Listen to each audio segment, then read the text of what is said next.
there's something that we have in common besides being Marines. I was the senior motor transport officer of the Marine Corps. I don't know how to take that, whether it's you're happy that I retired or you're happy that I was a motor T officer. But he now has that distinct honor of being the senior motor transport officer of the Marine Corps, which is, I hate to say it, dying breed, but it's true. What a great MOS to have. Jim Barner, where you at?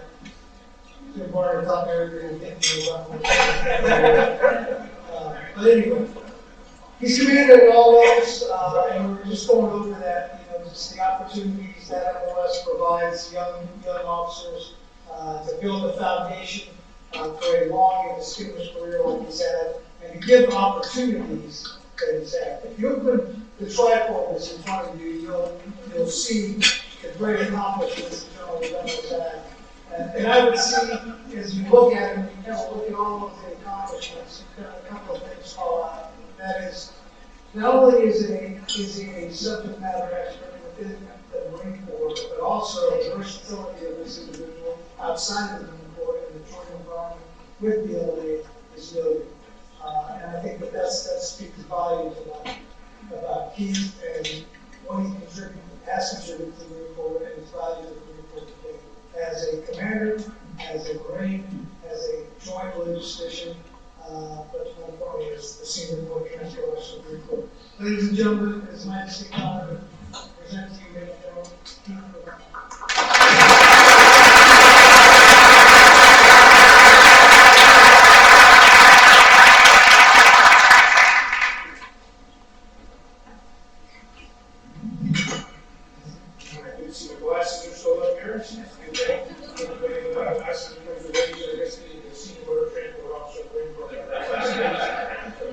But there are sort of 3 or 4 behind you, so there's a couple of 3 1-stars or 3 1-stars, I think, we're also the Corps transport officer. It's kind of amazing to see that I've risen to this level, And for those of you who don't know, when you go through TDS, you go through the MOS selection process, you need to list all the things you think you want to do, and motor T was never really on anybody's list, right? So we break the companies into thirds to get a quality spread. And the one place you don't want to be is the last guy in the top third. And that was me, right? So somebody had MRT and that was me. But the motor transport folks in the crowd, great MOS, great experience, and I offer a second. So, sir, General Sherrod, thank you for the kind introduction. Is Leanne with Leanne? Thank you very much for all that you have done for putting this together. The lunch, the dinner, tremendous, greatly appreciated. And I know Deidre appreciates your partnership in pulling this all together. And today this is great. Thank you. But I think, General, you hit a few folks who were in the crowd. I think I'll get a few more, maybe tag team some of the ones that you hit, and I'll get as well. So with us tonight, we have Michael McCoy, Doherty County Administrator, Dr. Emmett Griswold, President of Albany Technical College, Ray Russell, Doherty County Commissioner, District 4, Anthony Jones, Doherty County Commissioner, District 6, Lorenzo Hurd, Doherty County Chairman, Michael Bryant, Field Representative for Congressman Bishop, former Marine, currently in the United States Army. We don't know that issue. We love you, we love Congressman Bishop. He is our former greatest ally. And Neil Van Harder, Military Veterans Service Representative, Officer Center Oslo. Thanks for being here. And then Don Gray. Don Gray, you know? No? Well, Don Gray is not here.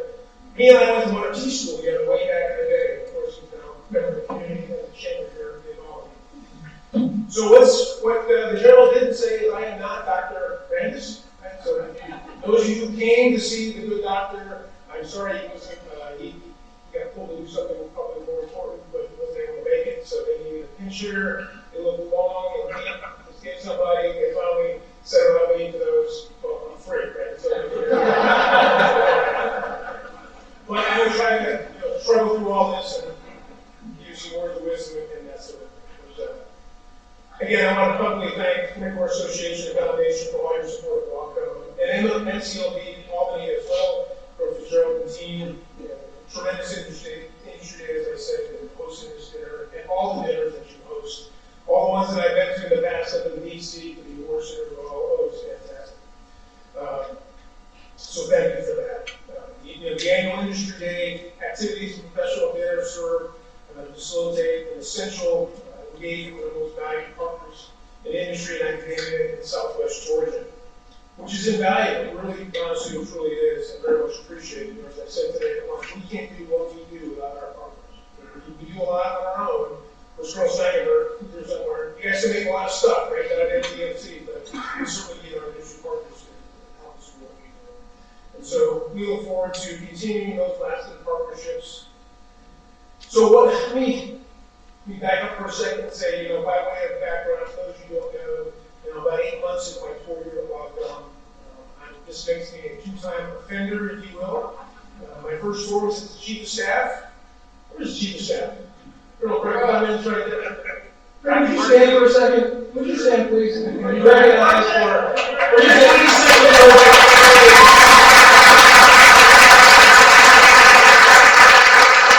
you won't get away without a little, That's what 22, you won't get over 21.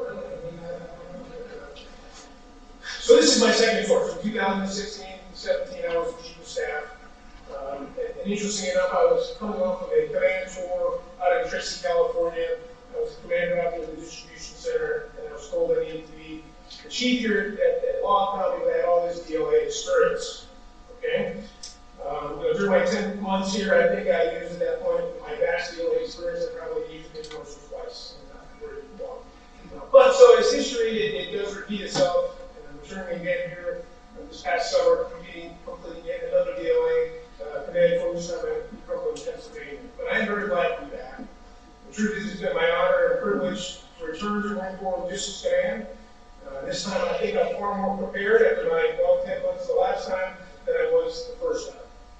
But it's a great opportunity for me, and a great opportunity for my family, and we just appreciate being here and enjoy it. And if nothing else, it's a 2-hour commute every day. I got a 6-minute commute, so. But tonight I want to talk about the logistics, but the challenges facing our logistics community and what we Law County are doing to solve them. Unfortunately, the challenges that are facing the Marine Corps and our delivery systems are many. And as was directed by the National Defense Strategy, the Marine Corps has pivoted to the Pacific after long wars in the Middle East. And compared to previous conflicts, logistics challenges that we might face in the South Pacific far more complicated than in the past and require more complex solutions. Our potential adversaries, weapons engagement zones stretch 500 miles or more. The sea lines of communication will be extremely long. Our units of various types and sizes will be widely dispersed, both ashore and afloat, over a vast amount of development. Most critically, we believe the air and sea lines of communication that we rely so heavily on to project power and sustain it will be contested and perhaps unusable. This translates into a wicked problem. The wicked problem that we, the Marine, have to solve sooner rather than later. And as Marines and logisticians, as I said earlier, we can't go on our own. In his planning guidance, Commandant's planning guidance, General Berger stated the Marine Corps will be trained and equipped as a naval expeditionary force in readiness and prepared to operate inside actively contested spaces. General Berger's guidance for Force Design 2030 outlined new concepts for statement forces and expeditionary advanced base operations. Those concepts describe how the Marine Corps will operate as a naval expeditionary force, trained, organized, and equipped to fight inside pure threat weapons engagement zone, and be able to facilitate sea denial, sea control, support Navy fleet operations, and the joint force. We'll excerpt from Force Design 2030. Standard forces will be supported with expeditionary advanced bases, and will complement the low signature VABs will be equally low signature. The force structure comprised largely of unmanned platforms that operate ashore, afloat, submerged, and aloft. All of which the Marine Corps has been working the experimentation thereof. To address the how we will sustain the force, just a couple of Weeks ago, the Commandant released Installation of Logistics 2030. Many of you may have heard or have read that document by now. Getting Jennifer emphasizes that logistics is the pacing function for operations and most dictates the commander's tempo and reach. He's been saying that for a long time. That is absolutely true. He goes on to say, no other warfighting function more profoundly affects our ability to persist in contested spaces. And that currently our logistical capabilities are under-resourced, so we got to meet the needs and the demands of the future force to succeed on future battlefields. That goes back to the weekly problem. In short, the Fleet Marine Force will operate in contested spaces against peer and near-peer adversaries and persist as long as necessary. Our job as logisticians is to stay one step ahead of their requirements and to ensure uninterrupted support regardless of the circumstances. As the Marine Corps Logistics Command, our role is to operate above the tactical level, leveraging the Joint Logistics Enterprise, known as the JLEN, as necessary to provide higher level of maintenance and force sustainment support. Our role at the operational level, for those of you with military background, obviously think of 3 levels of war: tactical, operational, and strategic.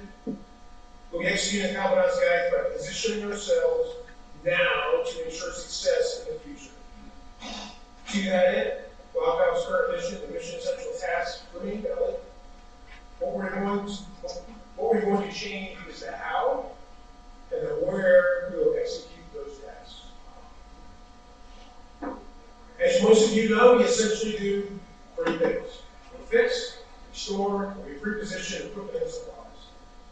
That translates into enterprise depot level maintenance, storage of critical war material supplies, and executing the Marine Corps' repositioning program ashore and afloat. What we do today, we do well. And it's the foundation for long-term success in the future.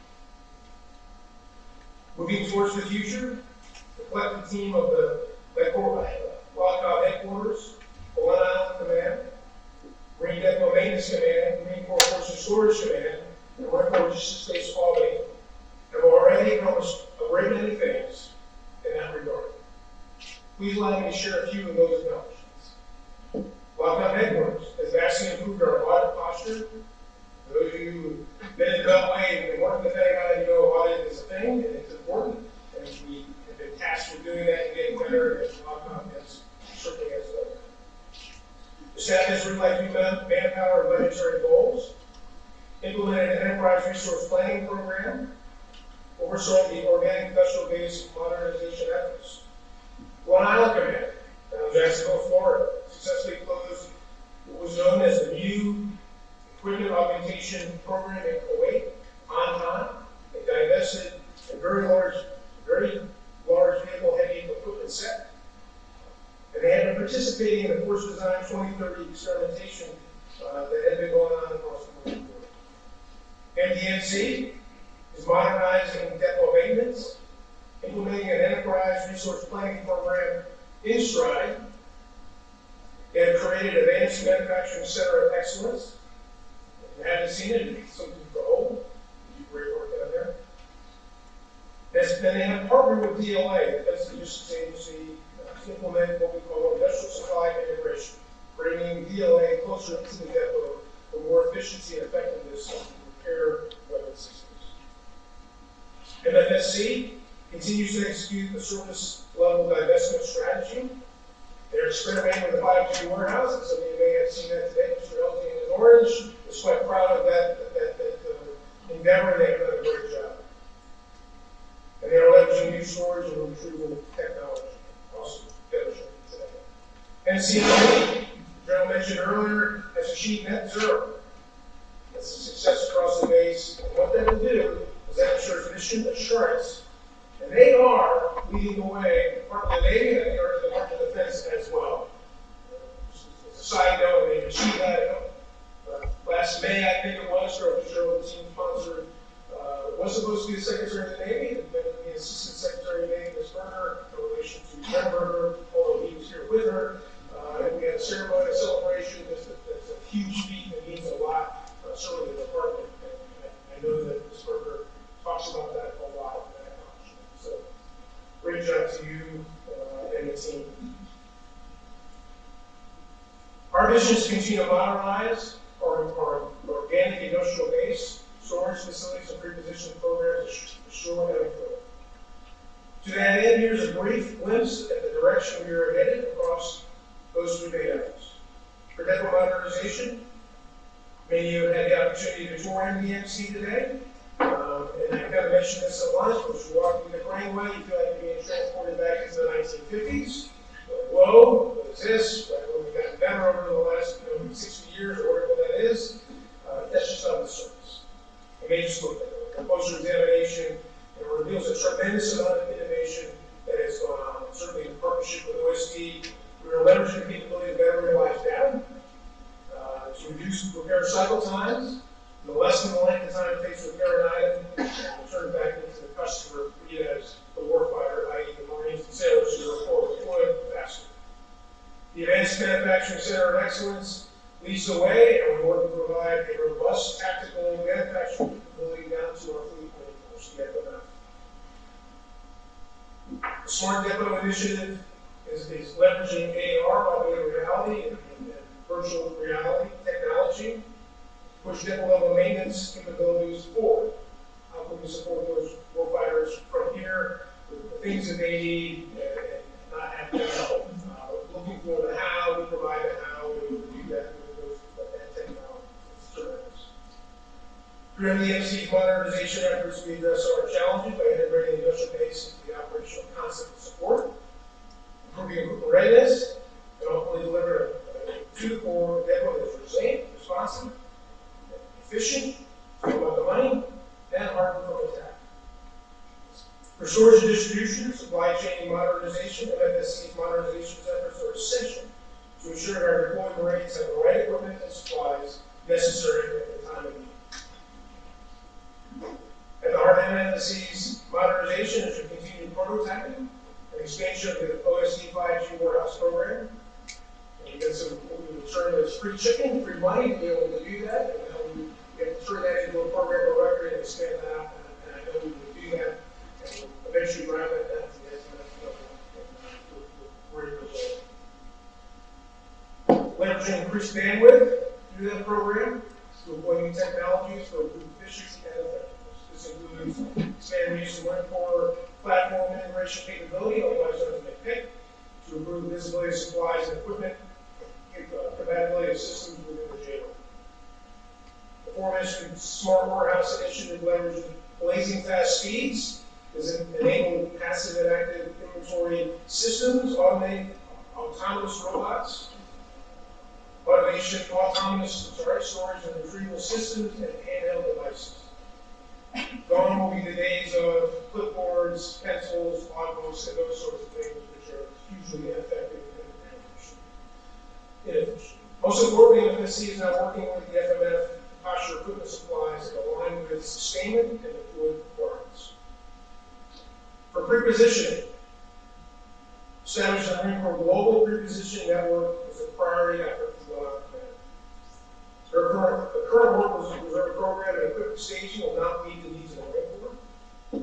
Equipment supplies stored outside the weapons engagement zone at risk to enabling and sustaining the lines of communication are invested. So if it's outside what we term as the WES, we'll be tested, time need, and we get there. Challenge. It needs to be inside the WES. Challenges, where and how much we store that stuff so we can access it. Working in concert with stakeholders across the Marine Corps, Long Island, moving forward with establishing ashore prepositioning sites that complement time-tested Reventlow preposition capabilities already in service. Now known collectively as Global Positioning Network, GPN. Future GPN sites will expand capacity and dispersal of war reserve materials with additional sites ashore, a retailer NPM program to position the right equipment and sustainment stocks align with force design structure and reinforces campaign and operational plans. This means LOCOM will likely hold fewer assets at Albany and Marston as the enterprise divests of unneeded equipment and capabilities while repositioning others to the global position of them. However, fewer doesn't mean our logistics, what I would term as logistics projection platforms, i.e. our NCLPs, no longer needed. Quite the opposite.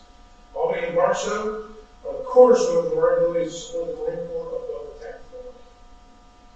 Creating global logistics awareness is critical as we strive to sustain our formations in the time of need.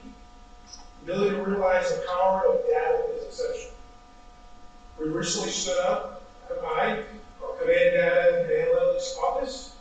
It's in its infancy, but well on its way to becoming a force multiplier. CDAO is responsible for enterprise-wide ground equipment, logistics data, information strategy, governance, control, policy, development, and effective exploitation. There's a lot there, but we're assembling a great team to get after that. I know that we'll do some very great things here in the future. CDAO will usher in a digital transformation, enable modernization, refining how Logcom conducts business, to support the service central inventory management, ground equipment combat operation picture, modernized equipment strategy, global positioning network, GPN, depot data, process improvement, and financial visibility and auditability. Data will drive the future, no doubt. I'm a T officer at a poli-sci major in college, so I can tell you that, what I'm telling you that it's important. I'm not a smart guy, but I certainly know it is an inclusive future. Our ability to master logistics data environment will give us an edge over adversaries. Finally, Force Design 2030 and the implications of supporting the future force will impact every one of us. We seek to make Logcom the Marine Corps Logistics Center of Excellence. This requires a workforce that is knowledgeable, experienced, and skilled, with a focus on competencies such as supply chain management, logistics analysis, and forecasting, and demand planning, among others. The Logcom workforce is well educated and highly trained. However, emerging technologies like artificial intelligence, advanced manufacturing, 5G networks, create a growing requirement to upskill and reskill. Logcom needs to continue to attract and educate the best talent, civilian, Marine, and country. Then, for those in uniform, return to the Fleet Marine Force with much needed operational level logistics knowledge and experience. The bottom line, we're looking for a few good men and women who seek challenge in an exciting and unprecedented time for our transformation of Logcom into a Logcom of the future. Marine logisticians are problem solvers by nature, always have been and always will be. Those of you that are partners in this room, along the entire Marine Corps logistics enterprise and the JLIC, will be the ones who do that. Our people are the greatest resource for creativity and new ideas, and we will leverage their ability to solve problems in new ways, including shaping the future of the Marine Corps logistics. In conclusion, the Marine Corps logistics enterprise must continue to evolve in order to support future operational requirements. Ultimately, there is one metric that matters. Our Marines' ability to persist while operating in a future operating environment, whether in competition or conflict. The logistics challenge in front of us is significant, but not insurmountable. As the Joint Publication 4.0 states, sustainment is more than a warfighting function. It is the advantage necessary to win, and it must be integrated in all echelons across the service, rather than merely just deconflict. Our vision for Logcom of the future puts the Marine Corps on the path to leverage every means necessary to fight tonight and win. Thank you very much.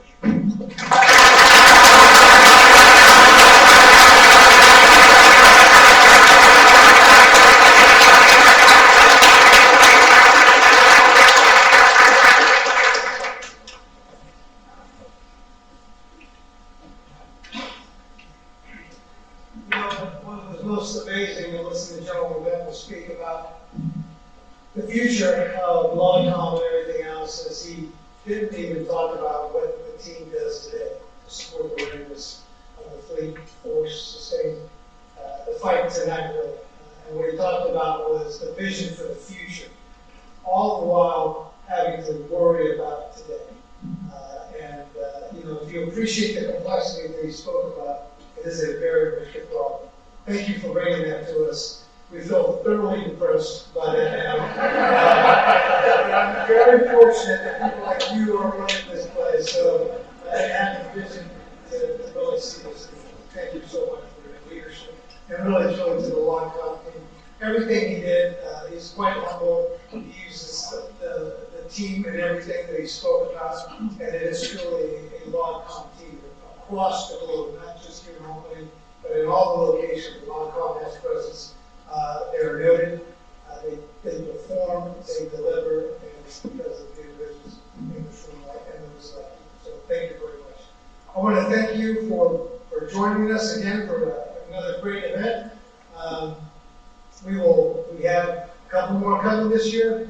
I was speaking to the team after our last one, and I said, we really need to start specializing in mini reunions. So we're going to have a class of 2023 reunion coming up here pretty soon. So we'll go to the next event and we'll see. It's always a good opportunity to see old friends, to rekindle relationships that we haven't had in a long time, and to meet new friends at these events. So thank you so much. I wish you all the best. Safe travels and summer fidelis. Thank you.